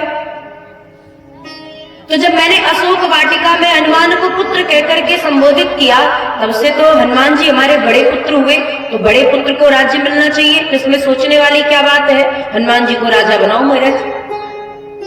और तब से श्री हनुमान जी महाराज अयोध्या के राजा हैं। अच्छा, राजा हनुमान जी हैं। पूरे भारत में आपको एक हनुमानगढ़ी ही मंदिर ऐसा मिलेगा जहां हनुमान जी का स्वरूप ही कुछ अलग है। नहीं तो आप हर मंदिर में हनुमान जी को देखेंगे, कहीं संजीवनी बूटी का पहाड़ लेकर के खड़े हैं, कहीं राम जी के दास बन करके बैठे हैं, कहीं मुस्कुरा रहे हैं, कहीं सीना को चीर करके रामचंद्र जी का दर्शन करा रहे हैं, कहीं बड़े भाव से हाथ जोड़ करके खड़े हैं, और कहीं दुष्टों का दलन करने के लिए हाथ में गदा लेकर के और आशीर्वाद की मुद्रा में। ऐसा ऐसा स्वरूप हनुमान जी का। लेकिन हनुमानगढ़ी पे हनुमान जी का कैसा स्वरूप है, बोले महाराज एक तो पहले तो आप पूरा दर्शन नहीं कर सकते हनुमान जी का। कैसे दर्शन होंगे, छोटे से महाराज, केवल आंखें आंखें दिखेंगी और चारों तरफ से मुकुट को धारण कर रखा, ऐसे मुकुट को धारण कर रखा कि पूरा चेहरा भी नहीं दिखता महाराज। ऐसे श्री हमारे हनुमान जी महाराज। उसके बाद राजा बने, तो राजा का ये कर्तव्य है कि अपनी प्रजा को देखे, इसलिए हनुमान जी महाराज एक टक बड़ी बड़ी आंखों से सबको निहारते हैं। हनुमानगढ़ी में हनुमान जी की जो आंखें कितनी विशाल है महाराज। और राजा ब्रह्म मुहूर्त में उठते हैं, तो हनुमान जी महाराज भी 3 बजे उठ जाते हैं महाराज। 2 बजे उठ करके पुजारी जी मंदिर के गर्भगृह में पहुंच जाते हैं महाराज। ऐसा कोई मंदिर नहीं है जहां पे 2 बजे ही पुजारी जी मंदिर के गर्भगृह में पहुंच जाए। हनुमान जी के हनुमानगढ़ी में पुजारी जी चाहे कैसा भी मौसम और कितनी भी तबीयत खराब हो, कैसी भी परिस्थिति हो, लेकिन हनुमानगढ़ी में हनुमान जी के गर्भगृह में पुजारी जी पहुंच जाते हैं। और हनुमानगढ़ी के गर्भगृह में सभी पुजारी भी नहीं पहुंच सकते महाराज। पहले परीक्षा होती है, जब परीक्षा में पास हो जाते हैं तब जाकर के संकल्प दिलाया जाता है। हनुमानगढ़ी के कुछ ऐसे राज हैं जिसे सिर्फ वहां के पुजारी जी ही जानते हैं, और जो गर्भगृह के पुजारी होंगे केवल वही जानेंगे। आप कभी जाइएगा देखिएगा, हनुमानगढ़ी में जो पुजारी जी द्वार पे खड़े रहते हैं ना, जो प्रसाद लेते हैं, आपसे प्रसाद लेके अंदर डालते हैं, उनके दोनों पांव कभी गर्भगृह के अंदर नहीं मिलेंगे महाराज। कभी ध्यान से देखिएगा, एक पांव बाहर है तो एक पांव भीतर है। वो दोनों पांव बाहर नहीं कर सकते और दोनों पांव भीतर नहीं कर सकते। यद्यपि जो ड्योढ़ी होती है, जो आंगन का, जिसपे कहा जाता है कि साक्षात नरसिंह भगवान विराजमान रहते हैं, आंगन की ड्योढ़ी आपके यहाँ क्या कहते हैं नहीं पता महाराज। उस आंगन की ड्योढ़ी पर श्री नरसिंह भगवान का निवास होता है, लेकिन हनुमान जी के उस मंदिर के गर्भगृह की ड्योढ़ी पर एक पांव भीतर एक पांव बाहर पुजारी जी रखते हैं, और जब बैठना भी होता है तो उसी ड्योढ़ी पर बैठते हैं महाराज, जबकि ड्योढ़ी पे नहीं बैठना चाहिए। लेकिन हनुमान जी महाराज के दरबार की बात ही अलग है। जो पुजारी जी होते वो 6 ही महीने तक पुजारी रहेंगे, 6 महीने के बाद उनको उनके पद से हटा दिया जाता, और जीवन में वो कभी पुजारी नहीं बन सकते उस गर्भगृह के। और जो संकल्प दिलाया जाता है कि आप इस मंदिर के गर्भगृह के राज को नहीं बताएंगे, और अगर किसी पुजारी जी ने बताने की चेष्टा की, कोशिश की, तो उसका अनिष्ट हो जाता है किसी ना किसी प्रकार से। ऐसा नहीं कि पुजारी के पद से हट गए तो अब राज बता दो महाराज, नहीं, बता दिया तो अनिष्ट हो जाएगा, ऐसा अनिष्ट होगा। तो ये तो नियम है महाराज। और ऐसा कहा जाता है कि जिनका हम और आप दर्शन करते हैं ना महाराज, वो हनुमान जी नहीं, वो अंजनी माता है। हनुमान जी तो अंजनी माता के गोद में बैठे हैं, जिनका हम और आप दर्शन करते हैं, लेकिन फिर भी सभी संत उन्हीं के स्वरूप में हनुमान जी का दर्शन करते हैं। और इसीलिए हनुमानगढ़ी के बहुत सारे राज हैं जो किसी को नहीं पता है। दूसरी एक सबसे बड़ी बात कभी नोटिस कीजिएगा कि हनुमानगढ़ी के गर्भगृह में हनुमान जी आगे बैठे और पीछे पूरा राम दरबार खड़ा है महाराज। हनुमान जी बैठे हैं और रामचंद्र जी जानकी जी के साथ, रामचंद्र जी, लक्ष्मण जी, भरत जी, शत्रुघ्न जी, उर्मिला जी, मांडवी जी, श्रुतकीर्ति जी, पूरा परिकर रामचंद्र जी का हनुमान जी के पीछे खड़ा है। वो दिखते नहीं है। क्यों नहीं दिखते हैं? क्योंकि हनुमानगढ़ी में हनुमान जी के मुख के पास कभी देखा हो तो धुआं बहुत निकलता है महाराज। धूप बत्ती जलती है, एक ही धूप बत्ती जलती है, जनार्दन धूप बत्ती, और वो भी एक ही जगह से आती है। ये नहीं कि कोई भी लाके देके चला जाए, एक जगह से धूप बत्ती आएगी, जनार्दन धूप बत्ती जलाई जाएगी और हर आधे एक घंटे में जलेगी, बुझ जाएगी तो फिर आधे घंटे बाद जला दी जाएगी। क्यों? क्योंकि हनुमान जी वहां पे क्रोधावेश में है और राजा को थोड़ा जल्दी क्रोध आ जाता है महाराज, इसलिए हनुमान जी के क्रोध को शांत करने के लिए धूप बत्ती जलाई जाती है। और धूप बत्ती का धुआं इतना उठता है कि बार बार धुआं होने से गर्भगृह काला हो जाता है, यहाँ तक कि जो पीछे राम जी का पूरा परिवार खड़ा है वो सब भी, उनका स्वरूप भी काला हो जाता है। इसीलिए होली, दीपावली या ऐसे त्योहारों पर, पर्वों पर ठाकुर जी को मज्जन कराया जाता है। मज्जन अर्थात भगवान की मूर्तियों को, भगवान के विग्रह को साफ किया जाता है, मज्जन कराया जाता है ताकि वो दिखे। तो कभी कभी चमकने लगते हैं महाराज, और ऐसे तो फिर चमकते भी नहीं, पता ही नहीं चलता लोगों को कि हनुमान जी के पीछे राम जी भी खड़े हैं, राम जी का पूरा परिकर भी खड़ा है। राम जी और हनुमान जी के, इसीलिए कोई भी व्यक्ति जो जानते हैं हनुमानगढ़ी पे जाकर के क्या करते हैं, देसी घी के लड्डू चढ़ाते हैं। वैसे तो बेसन के लड्डू भी मिलते हैं, लेकिन देसी घी के लड्डू ज्यादा चढ़ते हैं, क्योंकि हनुमानगढ़ी के हनुमान जी को घी की बनी हुई वस्तु बड़ी प्रिय होती है। और आप जितने भी संतों को देखेंगे हनुमानगढ़ी पे, सब आपको पहलवान मिलेंगे। इसलिए नहीं कि हनुमान जी को अनुसरण कर रहे हैं कि हनुमान जी पहलवान थे तो हम भी पहलवान, नहीं महाराज। हनुमान जी के मंदिर में इतने जो भी भोजन बनता है सब घी से बनता है, और घी को पचाने के लिए ताकत चाहिए महाराज, हर व्यक्ति घी पचा भी नहीं सकता। इसीलिए जितने वहां संत नागा रहते हैं वो महाराज उठक बैठक लगाते हैं, दंड लगाते हैं। क्यों? ताकि वो घी को पचा सके, इसीलिए पहलवान दिखते हैं महाराज घी को पचाने के लिए।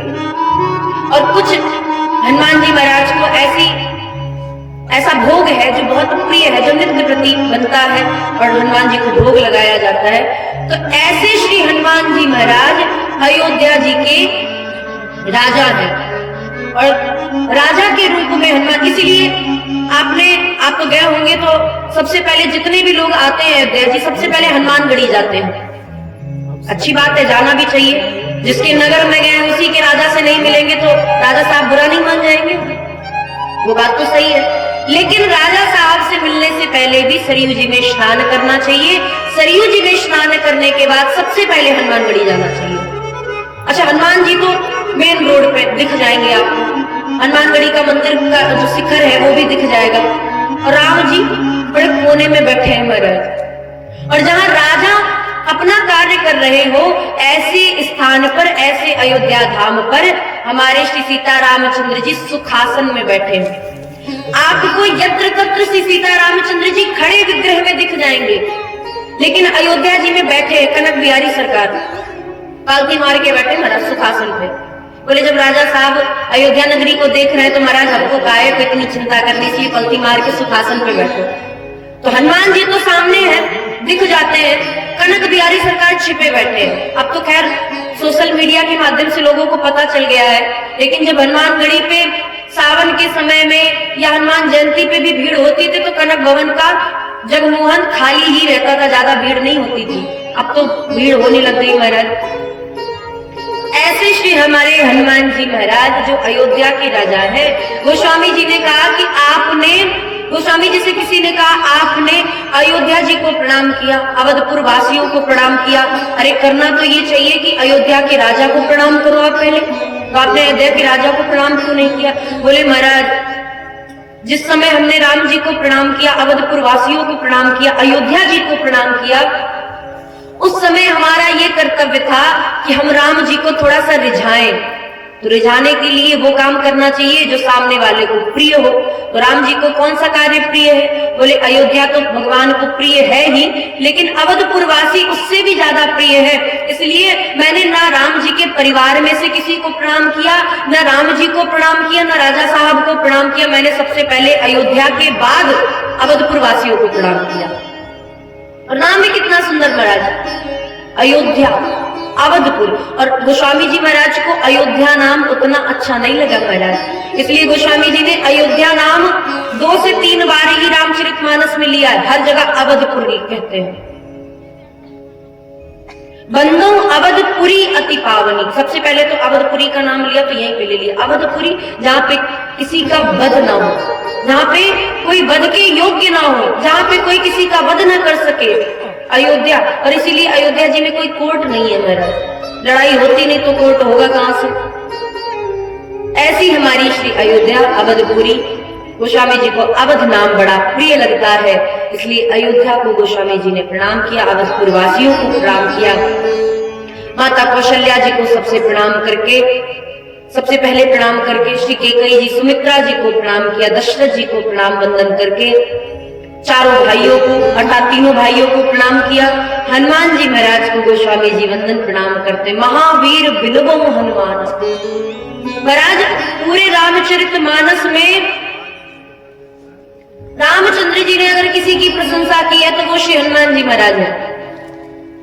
रामचंद्र जी कहते हैं जब वनवास से आए और एक दिन ठाकुर जी अपने बगीचे में बैठे थे, तो जब बगीचे में बैठे हुए थे उसी समय भरत जी महाराज आए। हनुमान जी महाराज चरणों की सेवा कर ही रहे थे। भरत जी ने कहा, रामचंद्र जी ने कहा, भरत भाई कपि से उरिन हम ना है। राम जी के मुख से भी जिसकी प्रशंसा हुई पूरे रामचरितमानस में वो है श्री हनुमान जी महाराज। भरत, मैं इस जगत में सबसे उऋण हो सकता हूं लेकिन हनुमान जी से उऋण नहीं हो सकता। एक बार महाराज हमारे छावनी में मेले के समय में, छोटी छावनी बड़ी रामदास छावनी में मेले के समय में एक बूढ़े वृद्ध व्यक्ति की पत्नी खो गई। अभी कुछ ही वर्ष पूर्व की बात है। तो पत्नी खो गई, मंदिर में आके बैठ गए, रोने लगे। पुजारी जी आए मंदिर से निकल के गर्भगृह से, बोले क्या बात है महाराज, आप बड़ी देर से रो रहे हैं, हमें तो नहीं लगता कि आप भगवान के लिए रो रहे हैं, क्या बात है। बोले महाराज हमारी पत्नी खो गई मेले में, हम राम जी से प्रार्थना कर रहे। पुजारी जी ने कहा धन्य हो आप और आपके राम जी, जो अपनी ही पत्नी को नहीं ढूंढ पाए वो आपकी पत्नी को ढूंढ पाएंगे भला। अरे ढूंढना ही है, खोज ही करवाना है तो हनुमान जी के पास जाओ। ये वही हनुमान जी है जिनके पास रामचंद्र जी को जाना पड़ा और कहना पड़ा कि भैया हमारी मदद कर दो, हमारी जानकी का हरण हो गया है। तो जो राम जी की पत्नी को भी खोज दे वो है श्री हनुमान जी। तो राम जी के पास तुम गलत चले आए महाराज, तुमको हनुमान जी के पास जाना चाहिए। और इतना सुनते ही महाराज वो वृद्ध गए, हनुमान जी के पास बैठे, प्रार्थना की ही थी कि 5 मिनट में भंडारा खाने के लिए उनकी पत्नी जी भी आ गई और आए तो मंदिर में ठाकुर जी को प्रणाम किया, दोनों मिल गए महाराज। ऐसे हमारे श्री हनुमान जी महाराज भरत जी से कहते हैं, राम जी भरत भाई कपि से उऋण हम नाहि। सबसे मैं उऋण हो सकता हूँ, सारे ऋणों को मैं चुकता कर सकता हूँ, उऋण हो सकता हूँ, लेकिन भरत मैं कपि के ऋण से कभी उऋण नहीं हो सकता। ऐसे श्री हनुमान जी महाराज। राम जासु जिस आप बखाना, जिसका यश श्री रामचंद्र जी ने स्वयं बखान किया वो है श्री हनुमान जी महाराज।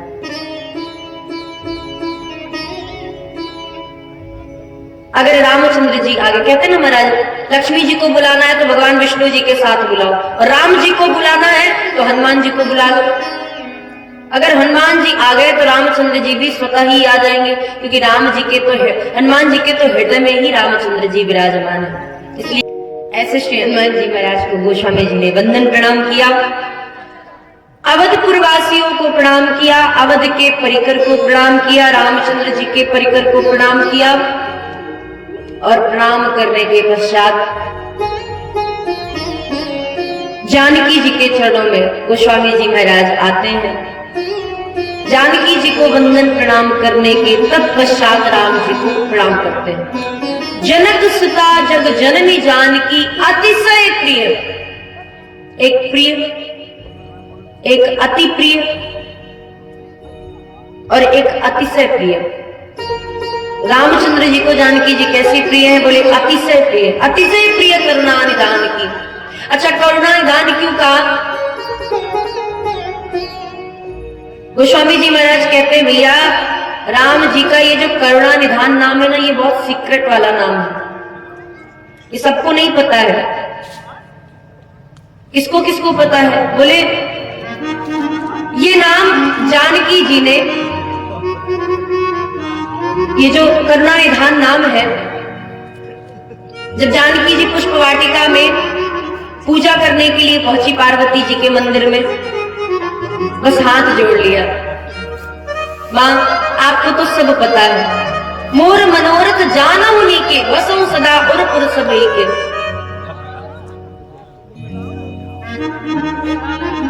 तब माता पार्वती जी ने जानकी जी को आशीर्वाद दिया और आशीर्वाद देकर के गले में माला पहना दी और कहा, मनुजा ही राचे मिले ही सोबर, सहज सुंदर सावरो करुणा निधान। ये नाम